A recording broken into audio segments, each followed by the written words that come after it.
আইয়ুহাল্লাযীনা আমানুর কাউ ওয়াসজুদু ওয়া'বুদু রাব্বাকুম ওয়াফআলুল খায়রা লাআল্লাকুম তুফলিহুন। وقال رسول الله صلى الله عليه وسلم أنا كافل اليتيم كهاتين في الجنة أو كما قال عليه الصلاة والسلام। আজকের এই সেলিব্রেশন প্রোগ্রামে আমার সামনে আমার পেছনে সারিতে যারা বসে আছেন লিডারবৃন্দ, বিশেষ করে সভাপতিত্ব করছেন জনাব জিলানী খন্দকার সাহেব, ওনার সহকর্মীবৃন্দ, আমার সামনে উপবিষ্ট সকল প্রোগ্রামে অংশগ্রহণকারী বৃন্দ, আসসালামু আলাইকুম ওয়া রাহমাতুল্লাহি তাআলা ওয়া বারাকাতুহু। আমরা আল্লাহ তাআলার শুকরিয়া আদায় করি, আমরা সকলে পড়ি আলহামদুলিল্লাহ। আজকে জুমাবার, আমরা জুমার নামাজ যথাযথভাবে আদায় করব ইনশাআল্লাহ। এর আগে এরকম একটা সুন্দর প্রোগ্রামে আমরা একত্রিত হয়ে মহান রব্বুল আলামিনের শুকরিয়া আদায় করছি। আমরা দুইটা বিষয়ে কথা বলবো। একটা বিষয় হচ্ছে, আমি যে আয়াত তেলাওয়াত করেছি, আল্লাহ তাআলা বলছেন, হে ঈমানদারেরা, রুকু করো, সিজদা করো, আল্লাহর ইবাদত করো, ভালো কাজ করো, তাহলে আল্লাহ তোমাদেরকে সফলতা দান করবেন। আমরা এই যে কাজের জন্য বসছি, এটা নিঃসন্দেহে একটি ভালো কাজ। নিঃসন্দেহে কি একটি ভালো কাজ, মানব কল্যাণের কাজ, জনহিতকর কাজ। এর মাধ্যমে এতিমের লালন পালন করা হয়, বার্ধক্যের সেবা করা হয় এবং বিধবার পুনর্বাসনের ব্যবস্থা করা হয়। আপনি যদি একটা বৃদ্ধকে রাস্তা পার করে দেন, এই কাজটা নিঃসন্দেহে আপনি মনে মনে ভাবেন একটা ভালো কাজ করলাম। ইন্স্যুরেন্সের মাধ্যমে বহু বৃদ্ধ মানুষের উপকার করা হয়। ইন্স্যুরেন্স, আমরা সমৃদ্ধির কথা বলি, সঞ্চয়ের কথা বলি। সক্ষম সময়ে অক্ষম সময়ের জন্য সঞ্চয়ের জন্য মানুষকে উদ্বুদ্ধ করি। নিঃসন্দেহে এটি একটি ভালো কাজ। সুতরাং এই ভালো কাজের আগে আল্লাহ বলছেন রুকু করতে, সিজদা করতে এবং আল্লাহর ইবাদত করতে। এরপরে ভালো কাজ করলে তাদের জাযা হচ্ছে জান্নাত। সুতরাং আল্লাহ তাআলা আমাদেরকে যেন সেই পথে রাখে, সেজন্য আমরা কিছু কথা বলবো। দ্বিতীয়ত, আমাদের জন্য আল্লাহ তাআলা একটা শরিয়া দিয়েছেন। কোরআনুল কারীমে আল্লাহ বলছেন, শারা লাকুমুদ্দীন মা ওয়াসাকুম বিহি নূহা। তোমাদের জন্য একটা শরীয়ত আমি দান করলাম। এটা নতুন করে তোমাদের জন্য নয়, এটা পূর্ববর্তী সকল নবীদের জন্য ছিল।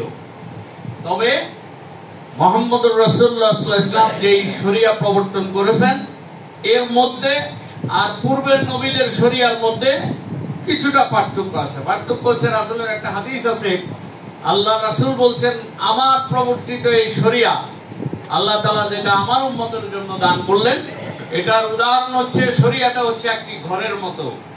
সমস্ত নবীরা এর মধ্যে ইট লাগাইতে লাগাইতে এটা ঘরের রূপ ধারণ করেছে, কিন্তু একটি ইট লাগাইয়ে এটাকে পরিপূর্ণ করা বাকি ছিল। আল্লাহ তাআলা সেই ইটটা আমার হাত দিয়ে লাগিয়েছেন, বলেন সুবহানাল্লাহ। তার মানে হচ্ছে, শরিয়া আমাদের জন্য খুবই ইম্পর্টেন্ট বিষয়। এই শরিয়ার সাথে ইন্স্যুরেন্সের কি সম্পর্ক, এটা আমরা আলোচনা করব। দ্বিতীয়ত, যেটা হচ্ছে যে আমাদের মধ্যে এখানে অনেক আলেম ওলামা, আমি দেখতে পাচ্ছি আরেকজন আলেমের বক্তব্য আমি শুনলাম। তার মানে হচ্ছে আমাদের মধ্যে কথাবার্তা আছে। বিশেষ করে একটা মহল আছে, তারা ইন্স্যুরেন্সকে নাজায়েজ মনে করে। আমরা আলোচনা করব এটা কেন হালাল। কেন এটা শুধু হালাল নয়, কিছু কাজ আছে করার পরে হালাল তো হালালই, বরং এর উপসর্গ দিয়েও সওয়াব লাভ করা যায়। সেই কারণে আমরা সেই বিষয়ে কথা বলবো। প্রথম কথা হচ্ছে, এটা কেন হালাল।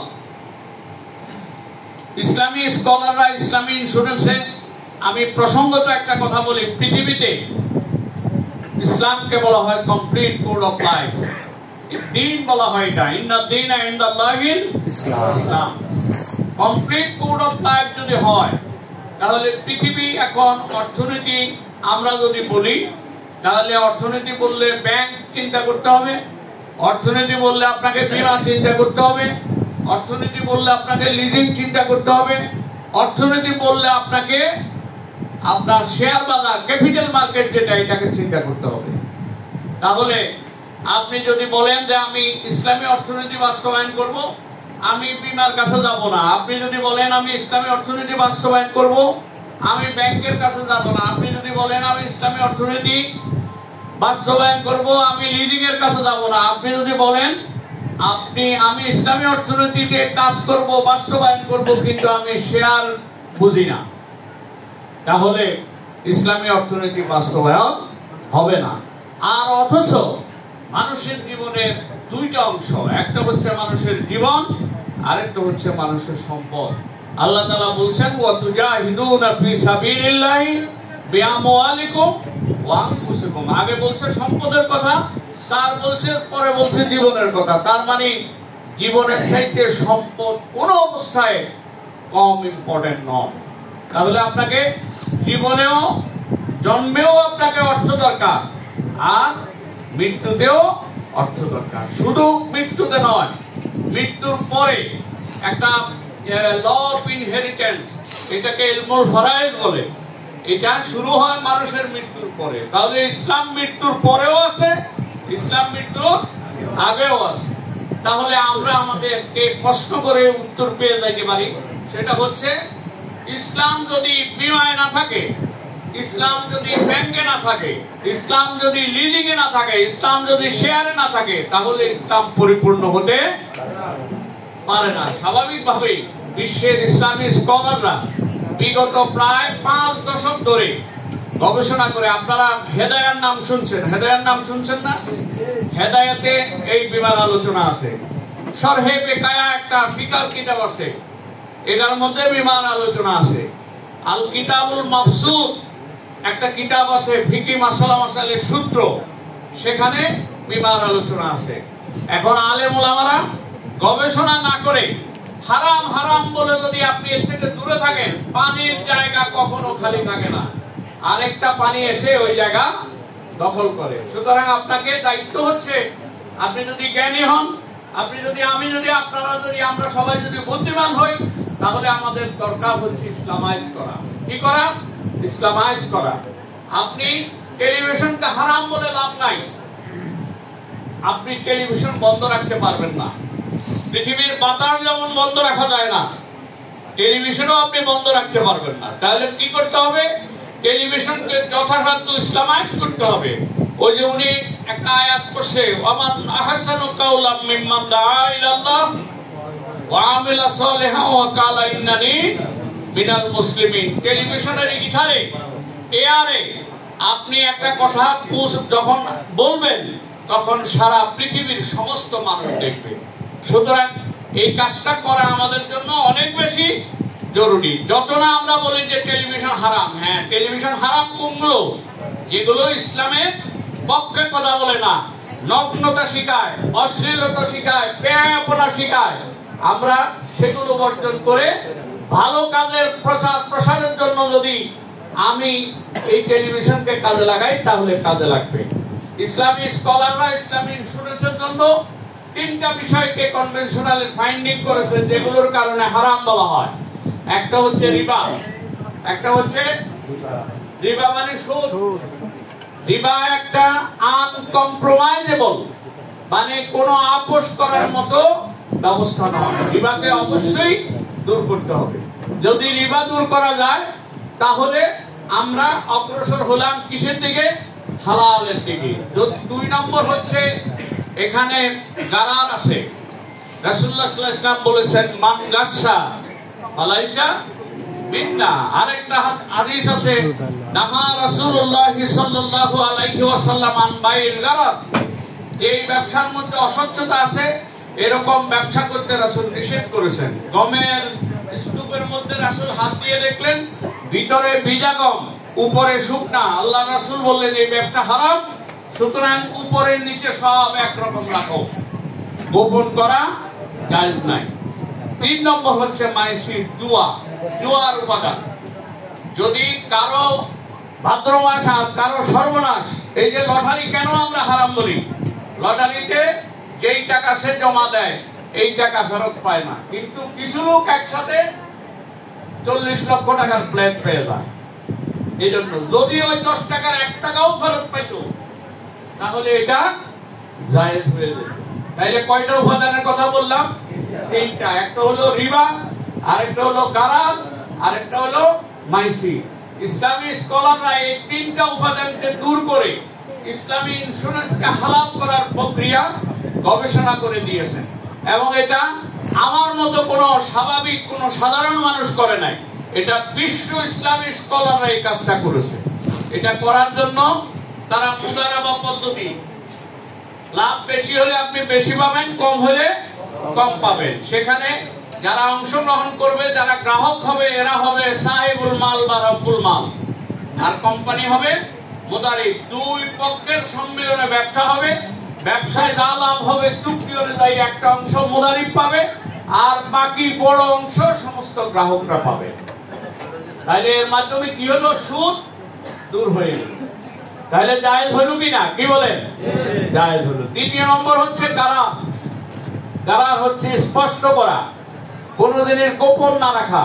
কনভেনশনালে একটা লোক হলে, আপনার মারা গেলে টাকা কোত্থেকে দেয়? একই ফান্ড থেকে দেয়। কোত্থেকে দেয় আপনি জানতে পারবেন না, জিজ্ঞাসা করলে এটা কোম্পানি দিছে। কোম্পানি একজনের টাকা আরেকজনকে দেওয়ার কোনো অধিকার নাই। ইসলামী ইন্স্যুরেন্সে কি করা হয়?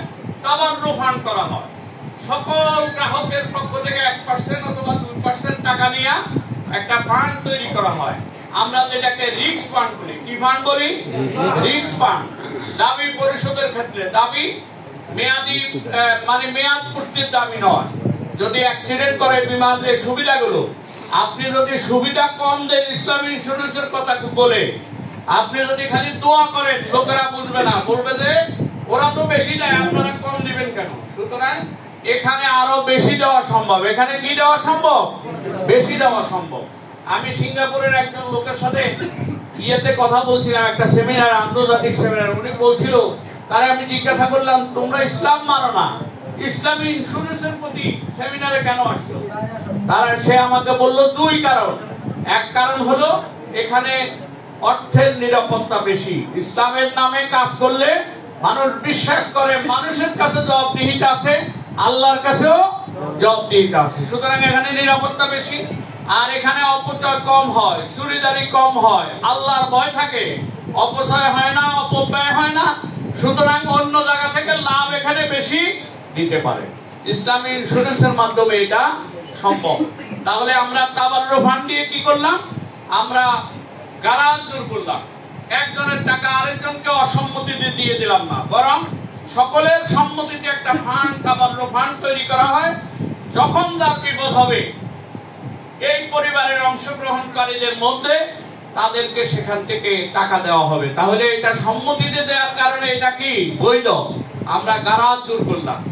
2 হালালের কথা বললাম। 3 নম্বর হচ্ছে মাইসি।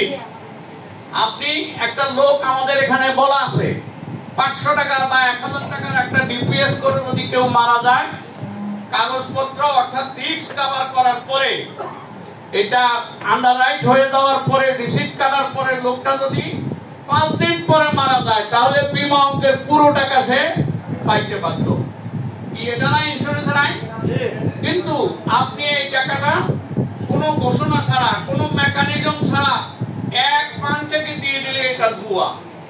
কারণ টাকা দিলেন আপনি 500, 1000, পাই গেলেন 72,000, এটা জুয়া না? সুতরাং ইসলামী ইন্স্যুরেন্সে ওই তাবাররু ফান্ড করে সকলের সম্মতি নেওয়ার কারণে এবং ইসলামী শরিয়ার মেকানিজম ফিট করার কারণে এটা মাইসিরের উপাদান দূর হল। ফলে এই 3 বিষয় দূর করার কারণে ইসলামী ইন্স্যুরেন্স কি হালাল। ইসলামী ইন্স্যুরেন্স কি হালাল। এটা কি আপনারা ক্লিয়ার হয়েছেন? তাহলে রিবা, গারার, মাইসির। রিবা, গারার, মাইসির। রিবা হলো সুদ, গারার হলো অসত্যতা, অস্পষ্টতা, প্রতারণা ইত্যাদি। এখন আমাদেরকে কিছু কিছু বিষয় আছে মানুষের কাছে স্পষ্ট করা, আমানতদারি রক্ষা করা, সততার সাথে কাজ করা, সত্যনিষ্ঠ হওয়া, এগুলো কারা দূর করার উপাদান। এগুলো করতে হবে আমাদের নিজেদের প্র্যাকটিসিং মুসলমান হলে এগুলো করা সম্ভব। এরপরে এবার আমি আরেকটা পয়েন্টে যাই, সেটা হচ্ছে শরিয়ার সাথে ইসলামী বিবাহ সম্পর্ক কি। শরিয়া